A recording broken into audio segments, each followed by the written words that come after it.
ISIS-നെ മുച്ചൂടും നശിപ്പിക്കുമെന്ന് കഴിഞ്ഞയാഴ്ച American president Barack Obama പ്രഖ്യാപിച്ചിരുന്നു. സൈനിക നീക്കത്തിന് അനുമതി നൽകുന്നതിന്റെ ഭാഗമായാണ് സെനറ്റ് കമ്മിറ്റിയിലേക്ക് പെന്റഗൺ മേധാവി ചക്ക് ഹെഗലിനെ വിളിച്ചു വരുത്തിയത്.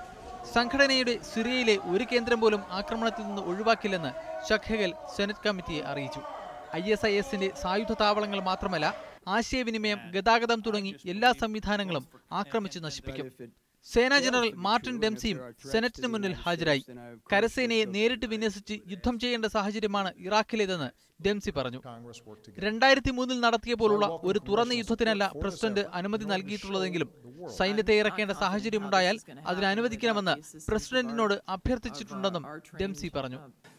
As I said in my statement, however, my view at this point is that this coalition is the appropriate way forward. I believe that will prove true. But if it fails to be true, and if there are threats to the United States, then I, of course, would go back to the President and make a recommendation that may include the use of U.S. military ground forces. മേഖലയിലെ Arab രാഷ്ട്രങ്ങളുടെ പിന്തുണയോടെയാണ് America ISIS-നെതിരായ സൈനിക നീക്കം ആവിഷ്കരിച്ചിരിക്കുന്നത്. News desk, media 1.